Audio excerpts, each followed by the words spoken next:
Hello, students. I hope you all are preparing well for your December 2025 examinations.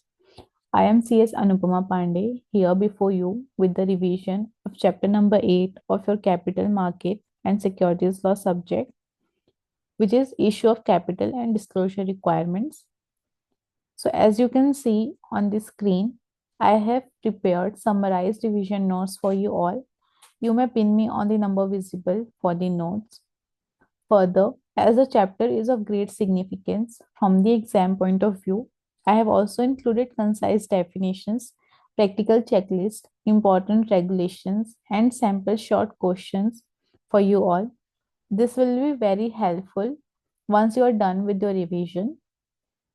So, moving further, our first topic is introduction. So, ICDR is basically for the issuers जो अपना securities पहली बार market में लेके आ रहे हैं. इसका purpose होता है to raise the funds for various purposes like working capital requirement, capital expansion and diversion, debt repayment. So the object could be any जिसके लिए वो लार्ज अमाउंट में पब्लिक के थ्रू पैसा कलेक्ट करने की कोशिश करते हैं by coming up with their IPOs and other transactions and other corporate actions wherever needed post listing. So what all are the transactions जिनके ऊपर ICDR applicable है? So first one and the very important one is the IPO. So IPO is the offer of securities by an unlisted company to the public for the first time. It can include offer for sale by the existing shareholders as well. And post IPO the company becomes a listed company. So जब भी कोई company IPO लेके आती है तो it can either come up with the combinations like हाँ fresh issue and offer for sale, entirely offer for sale और entirely fresh issue. ये कॉम्बिनेशंस हो सकते हैं. And post IPO the company becomes a listed company. Further public offer, so it is the offer of securities by an already listed company to the public. It may include fresh issue and offer for sale just like IPO. Bonus issue is the fresh shares issued to the existing shareholders by capitalizing reserves. No cash flow is involved in here. Preferential issue is the issue to a selected group of person on private placement basis. It requires compliance with SEBI ICDR 2018 and Companies Act 2013. Here, the norms with respect to pricing, disclosures, and lock-in will be applied. Rights issue is the offer of securities to the existing shareholders in a fixed ratio. So it is basically a preemptive right to maintain the ownership of the existing shareholders in the proportion of their existing shareholding. Qualified institutional placement, so it is the issue to qualified institutional buyers only, wherein qualified institutional placement is basically a quicker route for the listed companies to raise capital, as these institutional buyers are basically have the ability to fund the companies in a larger amount. So hence they are called the qualified institutional buyers. They come up with their expertise and provide issuers with the higher amount of funds through the corporate action. Third one is the key documents involved. So this is basically a general framework wherein what all are the documents required in these corporate actions are provided. So first one is the draft offer document. It is filed with SEBI at least 30 days before the ROC filing. It is available on the SEBI website for at least 21 days for the public comments. SEBI provides the observation and the issuer must revise the draft offer document accordingly. Second one is the offer document. So जब SEBI के observations आ जाते हैं and वो observations आप carry कर लेते हो अपने ड्राफ्ट ऑफर डॉक्यूमेंट में, तो वो आपका ऑफर डॉक्यूमेंट बन जाता है. So it is a final prospectus for IPO and FPO और letter of offer in case of right issue. It is filed with SEBI and ROC both.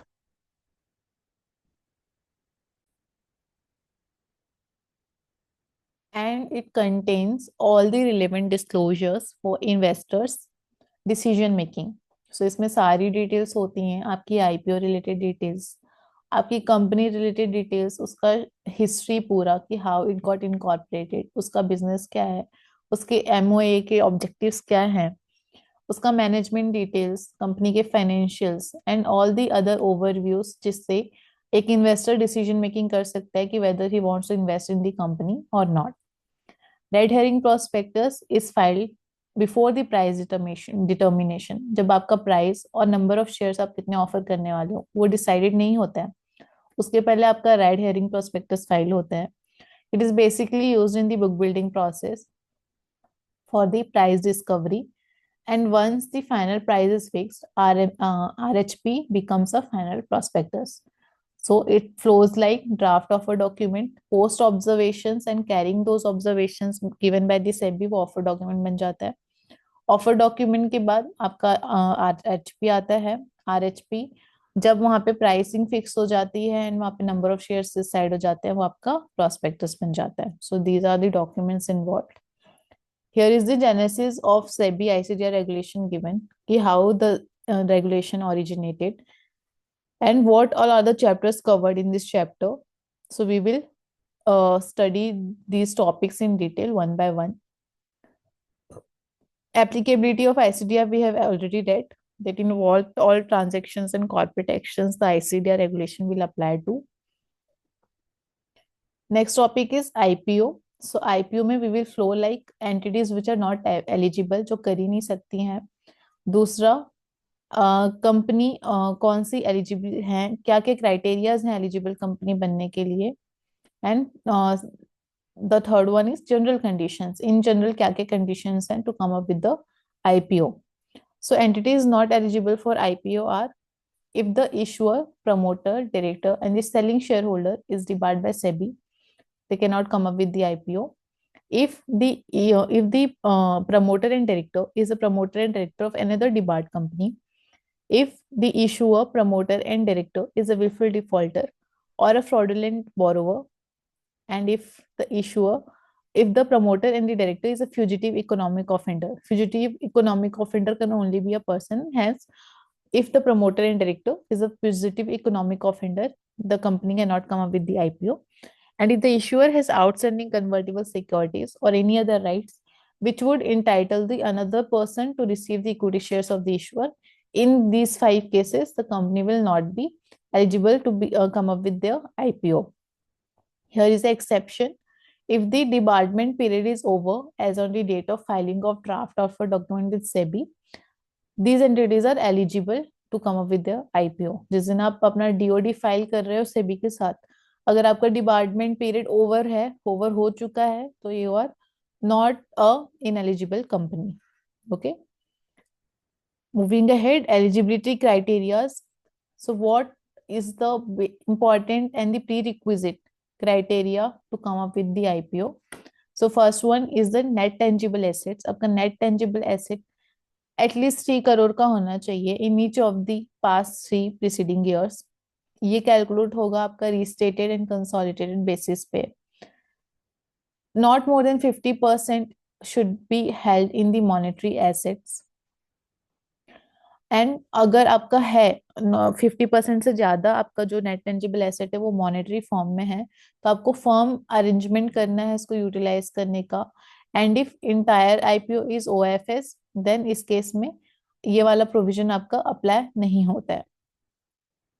Average operating profit is of at least 15 crore in past 3 years, and आपका हर year में profit हुआ हो is the second important criteria.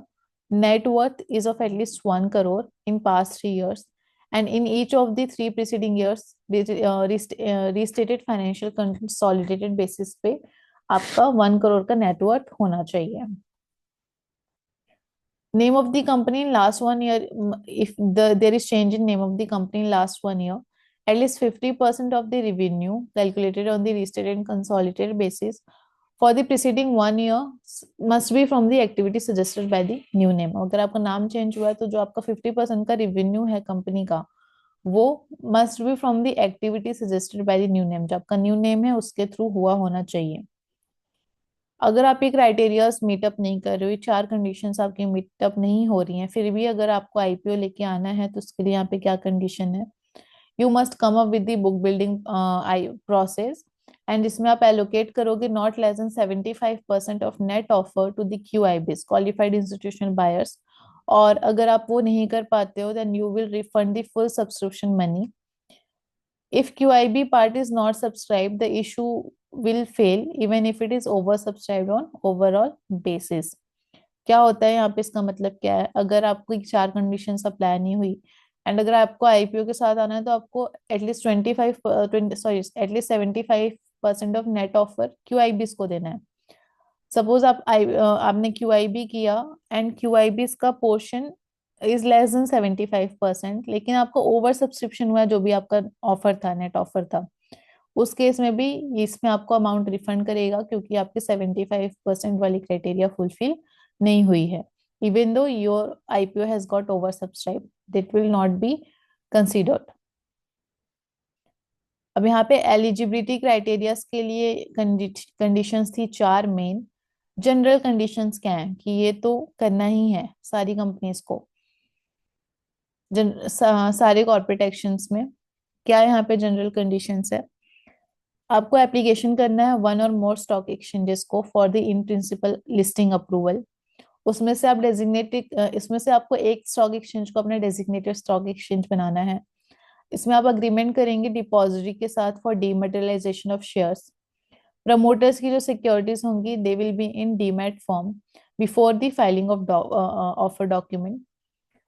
Partly paid up shares को आप make sure करोगे they are इधर be fully paid या फिर आप उनको फोरफिट करो। Firm arrangement of finance through verifiable means towards 75% of the stated means of finance for a specific project proposed to be funded from the issue proceeds, excluding the amount to be raised through issue or internal accruals. आपको 75% का वहां पे firm arrangement बताना है कि आप कहाँ से लेके आने वाले हो through verifiable means. Limit on general corporate purpose, पहले कैसा होता था कि कंपनीज वहां पे एक परसेंटेज डाल देती थी अपने पर्पस में कि इतना हम जनरल कॉर्पोरेट पर्पस के लिए करेंगे। तो तो सेबी ने यहाँ पे रिस्ट्रिक्ट किया कंपनीज को कि आप इससे ज्यादा जनरल कॉर्पोरेट पर्पस में नहीं डाल सकते, आपको स्पेसिफाई करना है कि आपके जो फंड्स हैं वो किस पर्पस के लिए उठा रहे हो। तो general corporate purpose should not exceed 25% of the issue proceeds. अगर यहाँ पे जनरल कॉर्पोरेट पर्पस है objects where the acquisitions not identified, वहां पे आप 35% का रख सकते हो। But part of unidentified acquisition should not exceed 25%। Exception when the acquisition targets are identified with suitable specific disclosures, अगर आपने डिस्क्लोजर्स दिए हुए हैं तो आप ये अनआइडेंटिफाइड एक्विजिशन भी बिना परसेंटेज के और रिस्ट्रिक्शंस के रख सकते हो। Additional conditions for offer for sale via QIB route, अगर आपको ऑफर फॉर सेल हो रहा है तो वहां पे कुछ एडिशनल कंडीशंस आ जाती हैं जो आपको फुलफिल करनी है। Sale by share holders holding more than 20% pre-issue shall not exceed 50% of their pre-issue stake. Sale by shareholders holding less than 20% of pre-issue shall not exceed 10% of pre-issue, and shares offered by sale by more than 20% holders may be subject to login. Issue of warrants. So warrants is very important and usually examinations में ये पूछा जाता है. So warrants are usually a right, not an obligation, to acquire the equity shares at predetermined exercise price within the specified period. इसका tenure usually 18 months का होता है, should not exceed 18 months. 25% का वो कंसिडरेशन अपफ्रंट देना होता है इसमें। एक्सरसाइज प्राइस एंड फॉर्मूला जो आपको होता है वो डिस्क्लोज करना होता है इश्यूअर को। if the warrants are not exercised, the consideration already paid will be forfeited, and the issuer may issue one or more warrants to the securities. So nature and use मैंने आपको बताया, it is a right not an obligation. It is used as convertible sweetener to bring in investors, promoters, strategic partners, and to delay dilution until conversion. Conditions क्या क्या होती हैं उसकी IPO and FPO की? इसका जो भी टेन्योर होता है वो एक्सीड नहीं होना चाहिए 18 मंथ से ज्यादा का। अपफ्रंट पेमेंट ऑफ 25% भी already rate. Forfeiture of amount, pricing आपको डिस्क्लोज करनी होती है। A specific security may have one or more warrants attached to it. Conversion का यहाँ पे प्रोविजन है, warrant holder applies for the equity shares on exercise, pays balance amounts and balance consideration and gets the equity. Lock-in of resulting shares. Shares issued on conversion logged in applicable logged in as per the applicable rules. Example, 1 year for those shares. Promoter contributions may carry longer lock-in period. Demat अगर आपका हो रहा है तो demat में अगर आपकी ये जो वारंट्स हैं तो warrants and resultant shares must be in demat format. अभी सेबी ने सारी जगह पे मैंडेटरी कर दिया कि आपके शेयर्स डीमैट फॉर्म में ही होने चाहिए। तो same goes with the warrants and the resultant shares from the warrants. Preferential warrants का यहाँ पे प्रोविजन है, you can give it a read. Practical procedure for CS है, अगर मान लो आपको वारंट का कोई पूछता है कि कैसे आप लेके आओगे वारंट, वारंट्स का इशू कैसे करोगे, तो मैंने यहाँ पे एक बेसिक स्ट्रक्चर दे रखा है, बेसिक प्रोसीजर बताया हुआ है कि आप बोर्ड रिजोल्यूशन में इसको पहले रिजोल्यूशन पास करेंगे, ड्राफ्ट नोटिस देंगे आप शेयर होल्डर्स को containing all the warrant terms and conditions जैसा कि प्रोविजन में लिखा हुआ है, number price and formula, exercise period आपका क्या होगा एंड आपका अपफ्रंट 25% का consideration.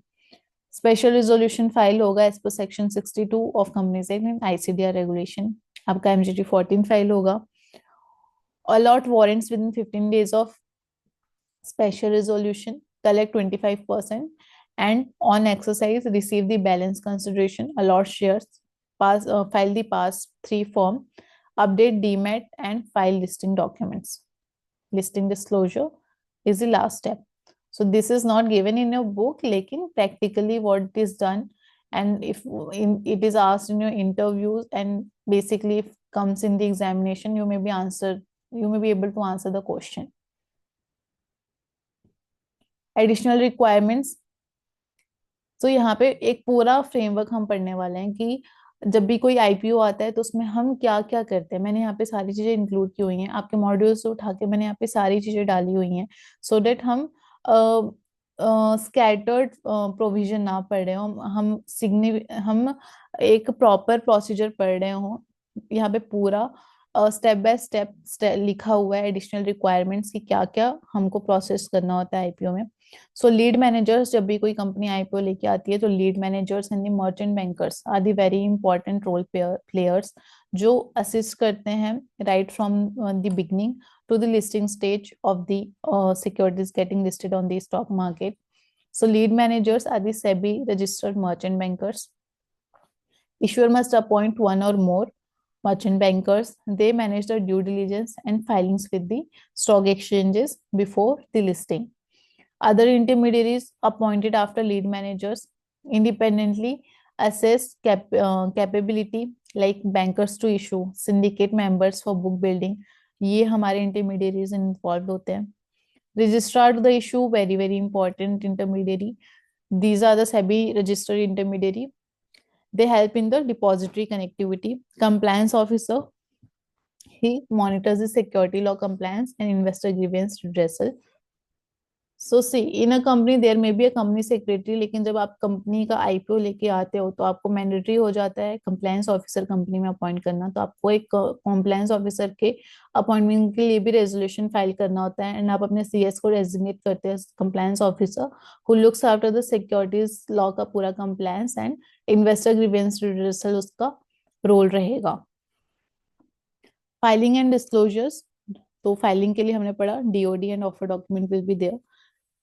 File 3 copies of draft offer document with concerned SEBI regional office where the issuer's register's office is located.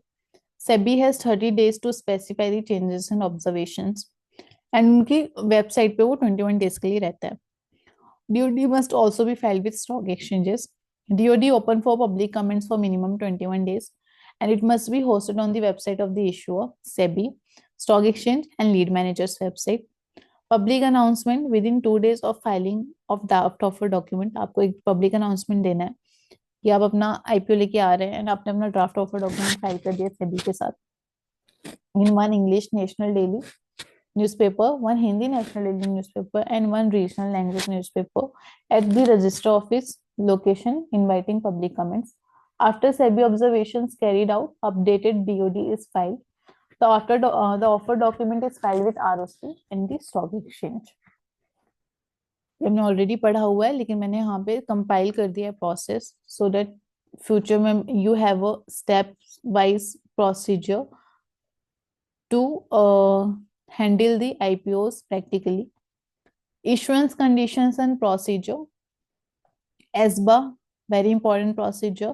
So application supported by the blocked amount is mandatory for public issues and right issues. ESBA blocks the application money until the allotment is done.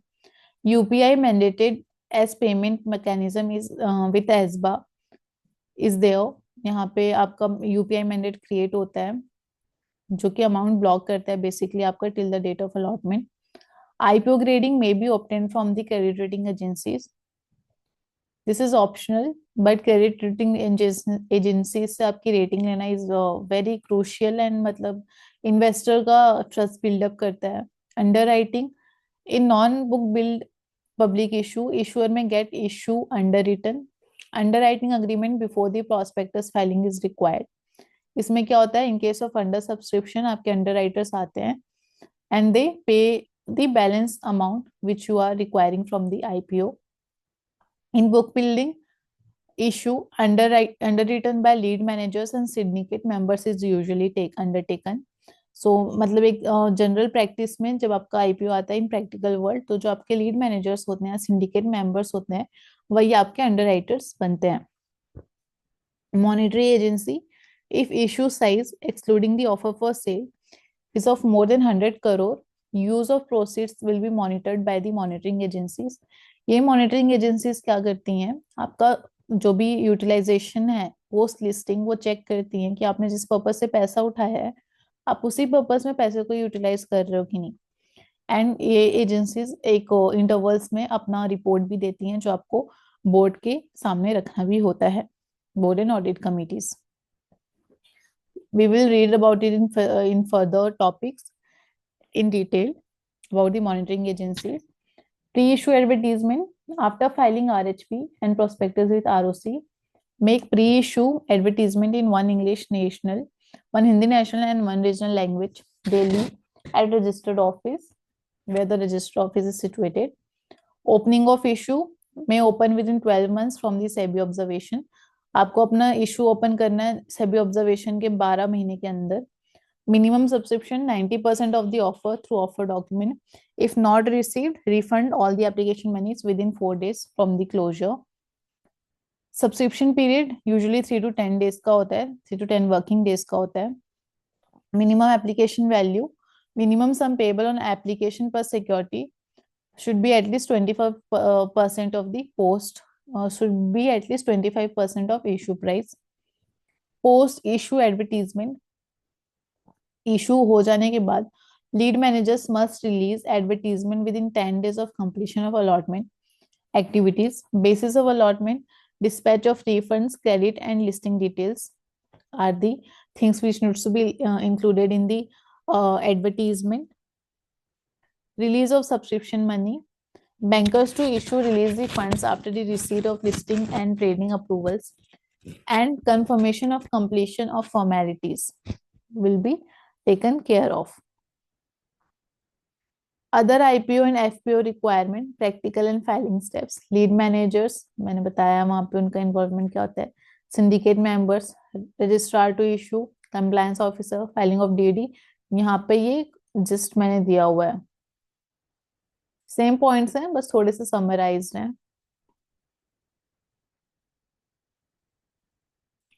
Further public issue, उसके लिए ineligible कौन है, same as in case of IPO, debarred persons, fugitive offenders etcetera. Eligibility conditions क्या है, no name change within 1 year, नाम change नहीं होना चाहिए. अगर हुआ है तो 50% of the revenue must be from the activities registered by the new name. अगर नहीं कर पा रहे हो तो आपका 75% इज द QIB वाला requirement in case of for the public offer general conditions में जनरल कॉर्पोरेट पर्पस का यहाँ पे प्रोविजन इज सेम। प्रोजेक्ट का यहाँ पे कैपिटल एक्सपेंडिचर पर्पस होना चाहिए। प्रमोटर्स कंट्रीब्यूशन का यहाँ पे प्रोविजन दिया हुआ है which is very important from the exam point of view.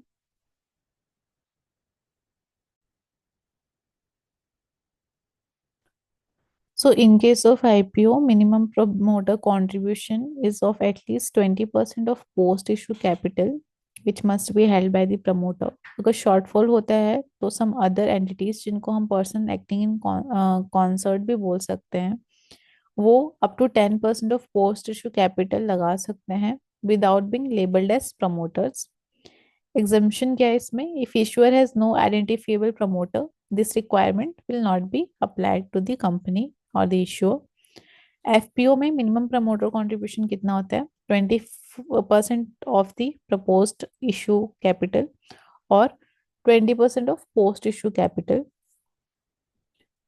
Exception इसमें क्या एक्सेप्शंस हैं? Where issuer has no promoter और equity shares are frequently traded on stock exchange for at least 3 years, 3 immediately preceding years from the reference date, and मतलब इसके साथ में 95% of the investor complaints have been redressed till date, till end of the prior quarter, and compliance with SEBI LRDR regulation for minimum 3 years prior to the reference date. ये तीन conditions आपकी fulfil होनी चाहिए तो आपको यहाँ पे exemption मिलेगा from the minimum promoter contribution in case of FPO. Promoter contribution अब हो गया, उस कंट्रीब्यूशन का लॉक इन का यहाँ पे प्रोविजन होता है कि वो जो कंट्रीब्यूशन इन्हें किया है वो जो पैसे हैं वो लॉक्ड इन कितने टाइम के लिए रहेंगे। अगर फॉर प्रमोटर्स, यहाँ पे प्रमोटर्स के लिए जो यहाँ पे उनका लॉक इन है वो क्या है, जो भी प्रमोटर्स ने पैसा लगाया उसका लॉक इन पीरियड है 18 months from the date of allotment in case of IPO and FPO. If majority of issue proceeds excluding offer for sale is used for capital expenditure, उस केस में आपका lock in कितने का रहेगा promoter contribution का? 3 years तक का। अगर आपका जो भी प्रोसीड्स का जो वहाँ पे इशू है, इशू प्रोसीड्स जो है उसका जो यूज होने वाला है वो कैपिटल एक्सपेंडिचर में अगर होने वाला है मेजॉरिटी पार्ट, तो उस केस में लॉक इन का पीरियड चेंज हो जाएगा to 3 years। Promoters holding in excess of minimum contribution वो 6 महीने के लिए लॉक्ड इन रहेगा from the date of allotment, and 1 year के लिए अगर majority of proceeds will be use in the capital expenditure. SR equity shares हैं तो locked in till the date of conversion into equity shares with voting rights, same as in case of ordinary shares और specified longer period. अगर securities held by persons other than promoter, जो other than promoter है उनके securities कितने time के लिए locked in रहेंगे? For 6 months from the date of allotment. Exceptions हैं ये सारे केसेस जिसमें आपका ईसॉप्स एंड ईएसपीएस इंक्लूड हो जाता है। अगर आपका equity share held by the employ under the employer stock option trust or transferred as exercise options, it will be the subject to SBEB regulations, and shares held by the venture capital funds अगर आपके person acting in concert का वहाँ पे अगर amount involved है तो it will be logged in for at least 6 months from the date of purchase. Our next provision is fast track FPO. Fast track आपका further public offer होता है।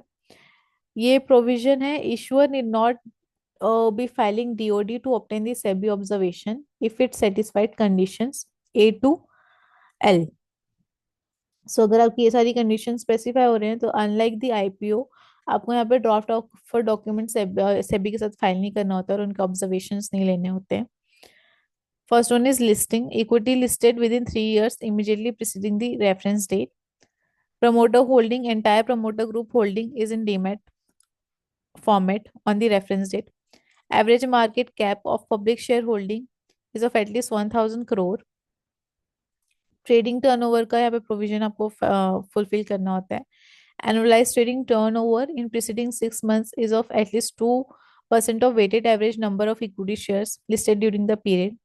If public share holding वहाँ पे involve है तो not more than 15% should be the weighted average number of equity shares listed during the period. Delivery based trading यहाँ पे होनी चाहिए। Annualised delivery based trading should be of at least 10% of the annualized trading turnover in the same period. Compliance with LODR provisions for at least 3 years. Investor complaints आपकी 95% of complaints must be redressed on the reference date. No show cause notices must have been served to the issuer, promoter, or whole time directors. If show cause notices, prosecutions, proceedings exist, disclose potential adverse impacts क्या क्या हो सकते हैं उस case में. Settlement, if settled alleged violations through SEBI settlement in last 3 years, discloses settlement and impact. Disciplinary measures यहाँ पे क्या क्या आपको लेने हैं for fast track IPO. Equity shares not suspended from trading.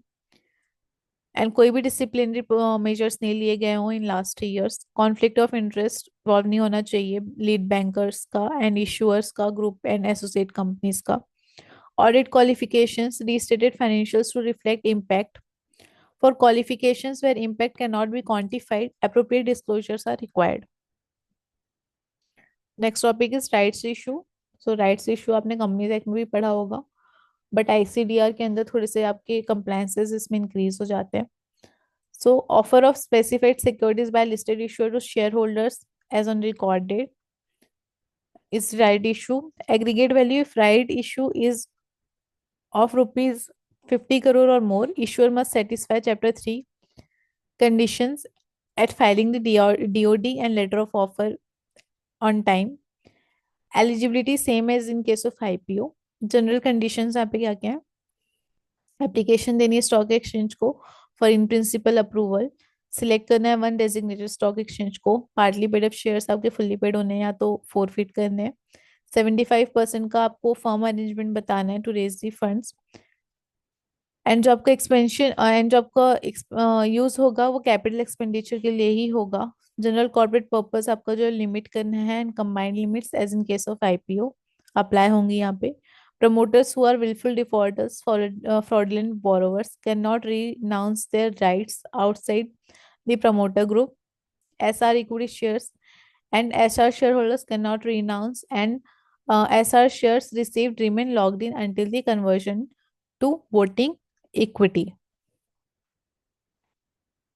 Rights issue का यहाँ पे मैंने प्रैक्टिकल चेकलिस्ट भी दिया हुआ है. अगर आपको कोई पूछता है कि कंपनी में राइट इशू लाने का प्रोसेस बताओ from both ICDR and companies act point of view, तो you may write these points. Preferential issue मैंने यहाँ पे बताया हुआ है, you can give it a read. कि मैंने सारा प्रोसेस यहाँ पे समराइज किया है. It will help you frame the answers during the examinations.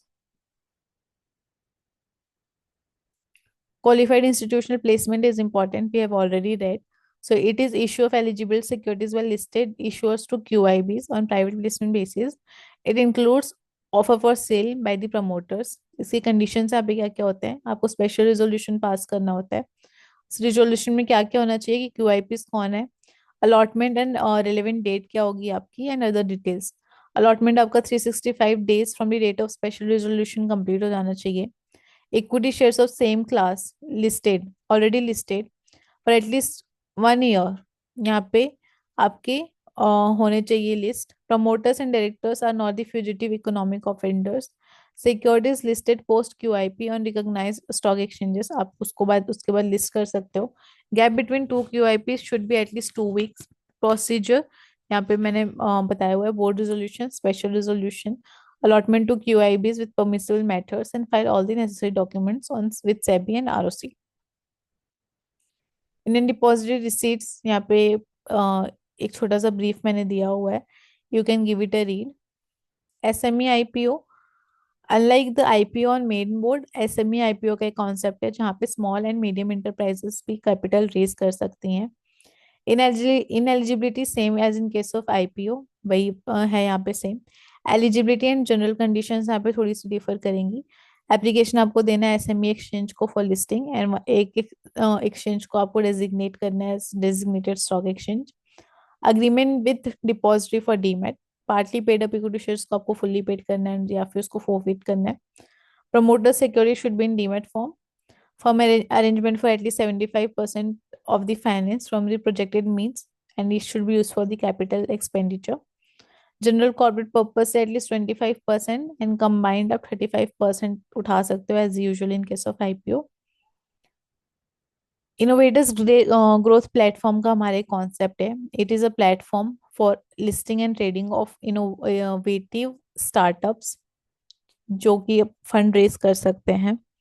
Eligibility highlights यहाँ पे क्या हो सकते हैं? 25% of pre issue capital held by the QIBs and IGPs investors and other classes specified by the SEBI for at least 1 year. यहाँ पे आपको hold करना है। लिस्टिंग अलाउड विद और विदाउट आईपीओ। आपकी लिस्टिंग विद और विदाउट आईपीओ हो सकती है यहाँ पे, but SEBI issues observations in both the cases. Minimum offer size यहाँ पे आपका होना चाहिए एटलीस्ट 10 करोड़ का इन IPO. Minimum application and trading lot at least 2 lakh का होना चाहिए। मतलब अगर आपका एसएमई आता है, आपने देखा होगा, तो वहाँ पे आपका मिनिमम जो आपका एप्लीकेशन एंड ट्रेडिंग लॉट होता है वो ₹2 लाख का होता है। 2 लाख के नीचे का वहाँ पे लॉट ही नहीं होता है। In case of IPO in main board आपका यूजुअली 15,000 का होता है एप्लीकेशन मनी इन्वॉल्व। यहाँ पे 2 लाख का होता है। मिनिमम अलॉट 50 होते हैं इसमें। Under any under subscription in non institutional category can be made available for subscription under the institutional investor category. Discretionary allocation up to 60% of issue shares can be allocated prior to the issue opening to eligible investors identified under the regulation, जिनको हम anchor investor style provision बोलते हैं SME के case में। जैसे कि main board में भी क्या होता है कि आपका अलॉटमेंट के एक दिन पहले एंकर इन्वेस्टर्स का अलॉटमेंट होता है, सेम यहाँ पे भी वो कॉन्सेप्ट है। 60% can be done for the anchor investors in case of SME as well. Non eligibility promoter director आपका फ्यूजिटिव इकोनॉमिक ऑफेंडर है, तो उस केस में वो नहीं कर सकते एसएमई आईपीओ। बोनस इश्यू का आपका यहाँ पे प्रोविजन है। Here is the provision from the both companies act and the ICDR. आपका क्या क्या प्रोविजन होगा, you can give it a read. And last one is social stock exchange. ये कॉन्सेप्ट है, ये अभी न्यूली इंट्रोड्यूस्ड है स्टॉक एक्सचेंज में। इफ यू वांट यहाँ पे I can show you the screen. एक आईसीएसआई का वीडियो है जहाँ पे सोशल स्टॉक एक्सचेंज का पूरा प्रोसेस आपको बताया हुआ है। तो in case if you want to practice and work in the social stock exchange sector of the stock exchange, ये भी एक बहुत अच्छा फील्ड है जहाँ पे आप काम कर सकते हो।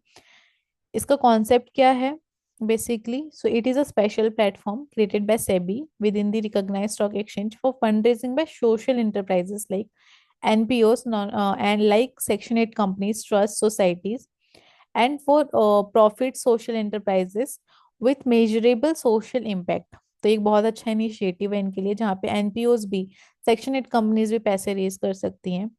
SEBI allowed amendments to ICDR enabling listing issuance on social stock exchanges। Eligible instruments क्या क्या है इसमें?